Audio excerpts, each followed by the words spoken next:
Hello प्यारे दोस्तों एवं मेरे प्रिय छात्रों। आज हम अलंकार के बारे में चर्चा करेंगे।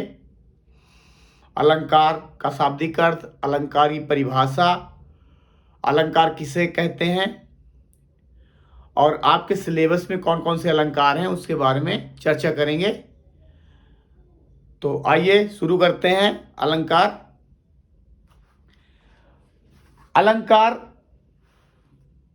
जैसा कि आपको पता है कि अलंकार जो है एक आभूषण या गहने के रूप में, जो शाब्दिक अर्थ है उसके रूप में जानते हैं। और अलंकार की परिभाषाएं विभिन्न विद्वानों ने अपने अपने हिसाब से अलंकार की परिभाषा दिया है। तो जानते हैं इसके बारे में, चर्चा करते हैं। तो सर्वप्रथम देखते हैं कि अलंकार अलंकार शब्द कैसे बना है। अगर इसकी हम संधि विच्छेद करते हैं तो अलम धन क्री धन घ्या प्रत्यय लगने से यह अलंकार शब्द बनता है। अलंकार शब्द का शाब्दिक अर्थ आभूषण अथवा गहना होता है। अब अलंकार की परिभाषा जानेंगे, कैसे पहचान करेंगे कि अलंकार कैसे पहचाने। तो अलंकार की परिभाषा, काव्य की शोभा बढ़ाने वाले शब्दों को अलंकार कहते हैं। अर्थात काव्य या कविता की शोभा करने वाले तत्व ही अलंकार हैं। संस्कृत के अनेक आचार्यों ने अलंकार को परिभाषित किया है। यथा अलंक्रियते अन्येन इति अलंकारः, अर्थात जिसके द्वारा कोई वस्तु या विषय अलंकृत किया जाए वह अलंकार है। अलंकार की सर्वप्रथम शास्त्रीय परिभाषा आचार्य दंडी ने अपनी पुस्तक काव्यादर्श में प्रस्तुत किया है। यथा काव्य शोभाकरान धर्मान अलंकार प्रच्छते, अर्थात काव्य की शोभा करने वाले धर्म को अलंकार कहते हैं। अलंकार के मुख्य तीन भेद हैं। एक शब्दालंकार, दूसरा अर्थालंकार और तीसरा उभयालंकार। उभयालंकार मतलब जो अलंकार अर्थालंकार और शब्दालंकार दोनों में आते हैं उन्हें उभयालंकार के अंतर्गत रखा गया है। अलंकार का सर्वप्रथम उल्लेख ऋग्वेद में मिलता है अलंकार शब्द का, परंतु वह अलंकार के रूप में नहीं, वह अलंकार दूसरे अर्थ में प्रयोग हुआ। परंतु अलंकार को काव्य शास्त्र में अगर देखा जाए तो सर्वप्रथम भरत मुनि के नाट्य शास्त्र में मिलता है। भरत मुनि ने अपने नाट्य शास्त्र में 4 अलंकारों का उल्लेख किया है। उपमा, यमक, रूपक और दीपक अलंकार, 4 अलंकारों का उल्लेख अपने ग्रंथ नाट्य शास्त्र में किया है।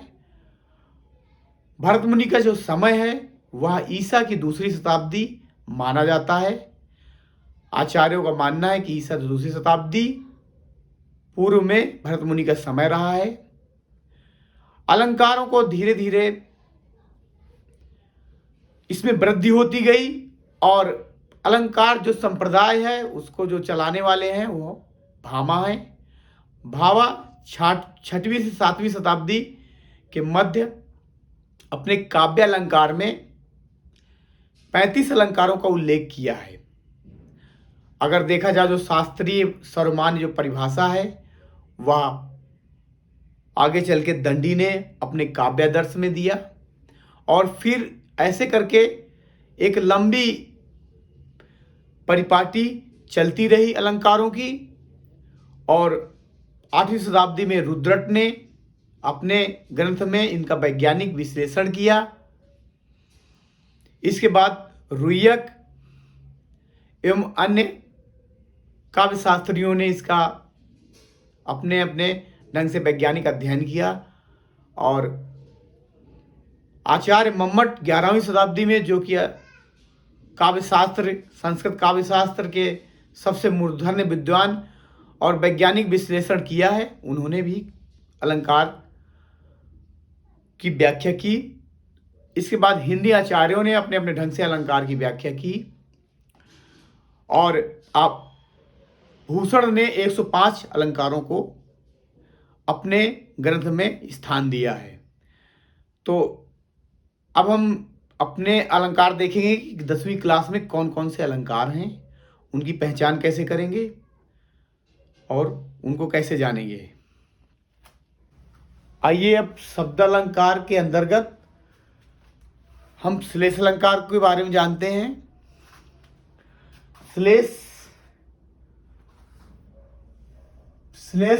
अलंकार, श्लेष शब्द का शाब्दिक अर्थ चिपकना, यानी एक शब्द में एक से अधिक अर्थों का मिला होना या एक से अधिक अर्थ का निकलना।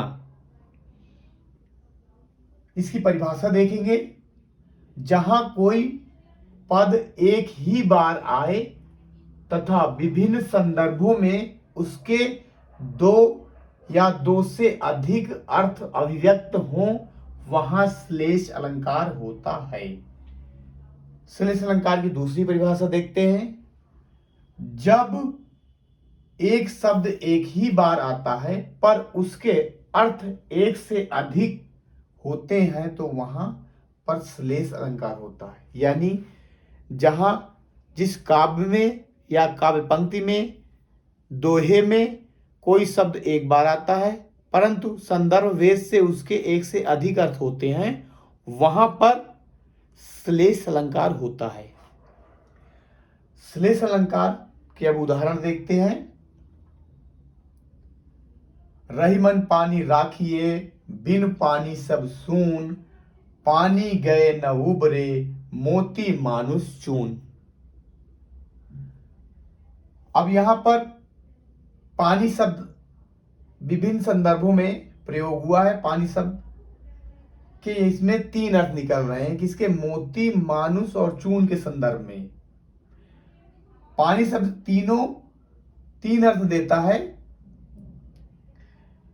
तो देखते हैं कि इस उदाहरण में पानी शब्द के तीन अर्थ हैं। मोती के संदर्भ में, जब हम पानी शब्द का अर्थ मोती के संदर्भ में लगाते हैं तो वह चमक, अर्थात मोती चमकता है। तो एक पानी का अर्थ मोती के संदर्भ में चमकना हुआ, चमक। दूसरा मानुष के संदर्भ में जब हम इसका अर्थ लगाते हैं तो मनुष्य के संबंध में, मानुष मतलब मनुष्य के संदर्भ में जब लगाते हैं तो इसका मतलब इज्जत या प्रतिष्ठा है। यानी कि पानी गए, पानी बिन सब सून, यानी कि मनुष्य की अगर इज्जत चली जाती है तो सब कुछ चला जाता है। तो यहां पर जब दूसरा मानुष यानी मनुष्य के संदर्भ में जब लगाते हैं तो इसका अर्थ प्रतिष्ठा अथवा इज्जत, इसका अर्थ निकलता है। तथा चून के संदर्भ में जब इसका अर्थ निकालते हैं तो इसका शब्द का अर्थ, पानी शब्द का अर्थ क्या आता है? आटा अथवा चूना। अब हम एक और उदाहरण के माध्यम से जानते हैं। दूसरा उदाहरण है, चरण धरत चिंता करत, चितवत चारहु ओर, सुबरन को खोजत फिरत, कभी व्यभिचारी चोर। तो यहां पर देखते हैं कि ये जो सुबरन शब्द आया है, सुबरन शब्द एक बार प्रयोग हुआ और इसके जब इन तीन शब्दों में इसका अर्थ करते हैं तो अलग अलग अर्थ आता है। यानी कवि के संदर्भ में, व्यभिचारी के संदर्भ में और चोर के संदर्भ में इसके तीन अर्थ निकलते हैं सुबरन के। सुबरन का अगर संधि विच्छेद करें तो सुबरन यानी सुंदर वर्ण, सुंदर स्वर्ण, असुबरन सुंदर शरीर। जानते हैं इसको? इस उदाहरण में सुबरन शब्द के तीन अर्थ हैं। पहला, कवि के लिए सुंदर शब्द यानी रात में कौन जगता है। अगर ऐसे देखा जाए तो रात में एक कवि चिंतन करता है, सुंदर सुंदर शब्द तलाशता है।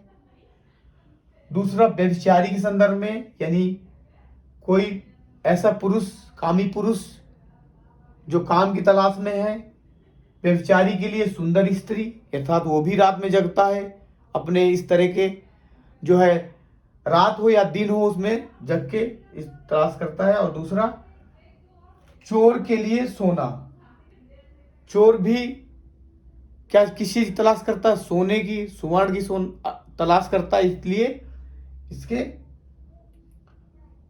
चोर के लिए सोना इसका अर्थ हुआ। तो यहां सुबरन के भी 3 अर्थ हुए। तो इस पद में श्लेष अलंकार होता है।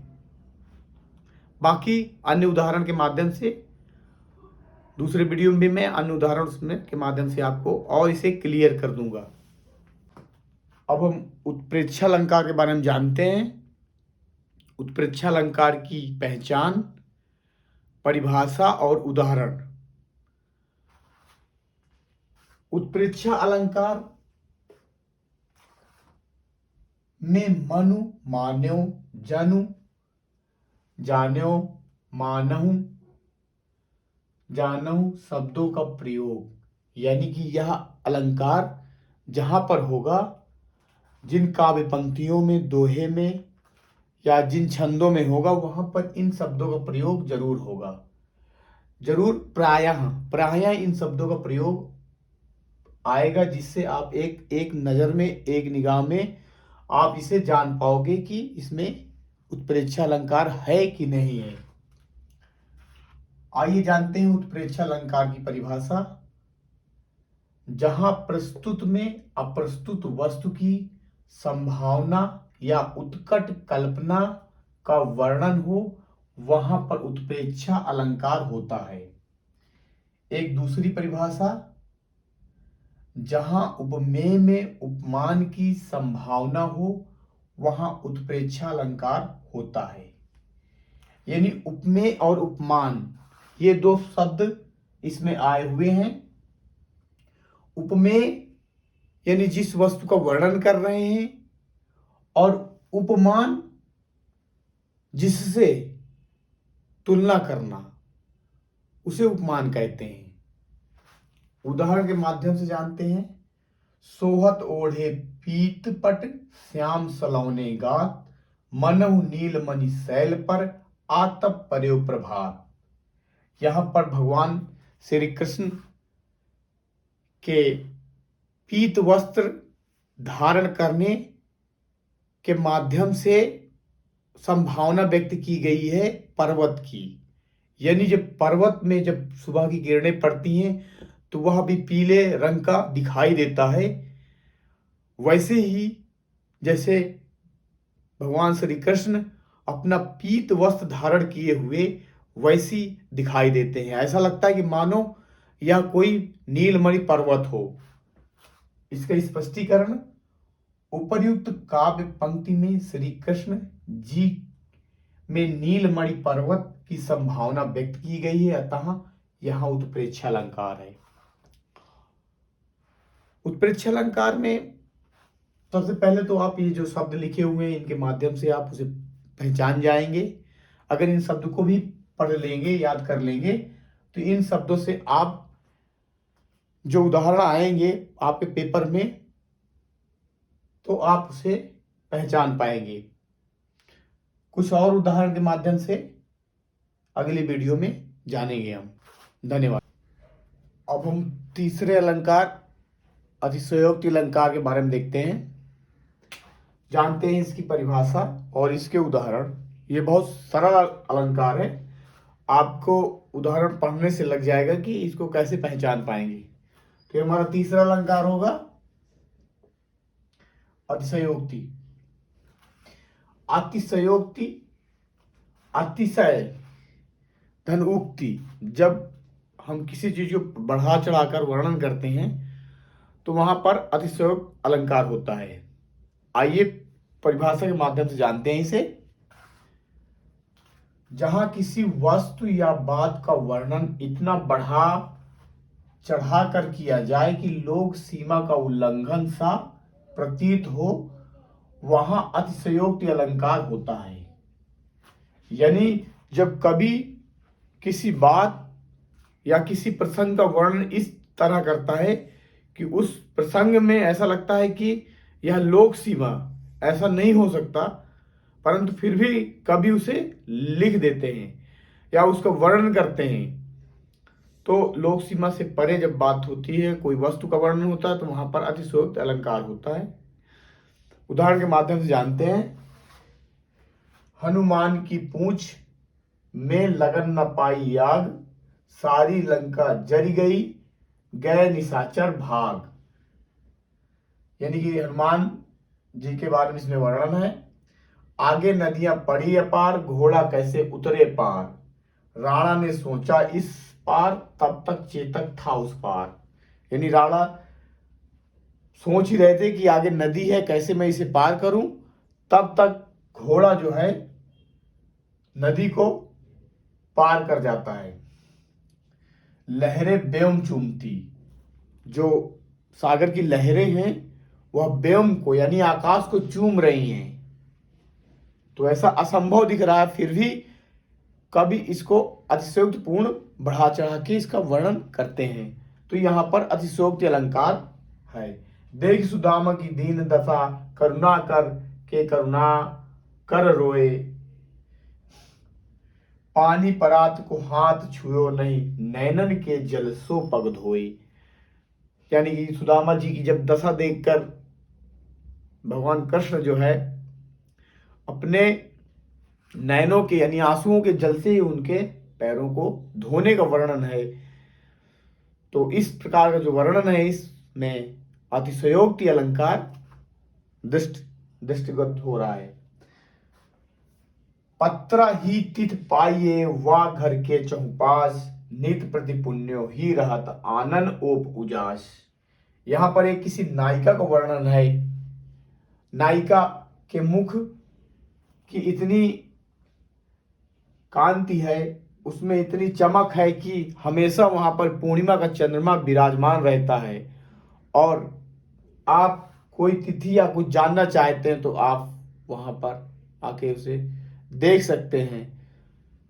तो इस तरह जो बढ़ा चढ़ा के वर्णन किया गया है उसके वजह से यहाँ पे अतिशयोक्ति अलंकार होगा। अतिशयोक्ति अलंकार पढ़ा समझने में ज्यादा दिक्कत नहीं होगी, आप इसे केवल अभ्यास करें, दो एक उदाहरण को समझें और पेपर में जैसे ही आपको इस तरह का उदाहरण दिखाई देगा वहां पर आप इसे आसानी से कर पाएंगे। अब हम चौथे अलंकार मानवीकरण की बात करेंगे। मानवीकरण यानी मानव का रूप देना। जब प्रकृति की कुछ वस्तुओं को मानव के रूप में वर्णन कर देते हैं जो निर्जीव वस्तुएं हैं और उन्हें सजीव बना देते हैं, यानी वर्णन से उन्हें हम सजीव बना देते हैं, तो वहां पर मानवीकरण अलंकार होता है। जैसे मैं कहूं कि आज नदी बहुत उदास थी, तो उदास होना किसका गुण है? उदास होना मनुष्य का गुण है। लेकिन हम अपनी भावनाओं को जब निर्जीव वस्तुओं में, नदी में, पेड़ पौधों में और जो अन्य वस्तुएं हैं उस पर जब आरोपित कर देते हैं मानवीय भावनाओं को, तो वहां पर मानवीय अलंकार होता है। देखते हैं परिभाषा के माध्यम से। अमानवीय को मानव रूप प्रदान करना, प्राकृतिक, जड़ अथवा अमूर्त पदार्थ भी मानव जैसे क्रियाएं करते दिखाया जाए, अथवा जड़ पदार्थ, वस्तुओं आदि का वर्णन मानव के रूप में किया जाए, तो वहां मानवीकरण अलंकार होता है। मैं पहले बता चुका हूं कि मानव अपनी जब भावनाओं को अपने नदी, पर्वत आदि वस्तुओं में आरोपित कर देता है, यानी मान लेता है कि यह भी मानव है और उनको अपनी क्रियाओं को उनके ऊपर आरोपित करता है, तो वहां पर मानवीय अलंकार होता है। नदी, पर्वत, वृक्ष, लताएं, झरने, आकाश, फूल, कलियां, चांद, तारे इत्यादि मानवीकरण के विषय हैं। इनका हम मानवीकरण के रूप में वर्णन करते हैं, अर्थात यही विषय हैं। उदाहरण के द्वारा देखते हैं। आज नदी बहुत उदास थी। दूसरा उदाहरण, दिवसावसान का समय, मेघमय आसमान से उतर रही, संध्या सुंदरी, परिसी, धीरे धीरे धीरे। यह निराला जी ने की पंक्तियां हैं और परिमल में उनके जो ग्रंथ है परिमल में संग्रहित है। तीसरा उदाहरण देखते हैं, मेघ आए बन ठन के।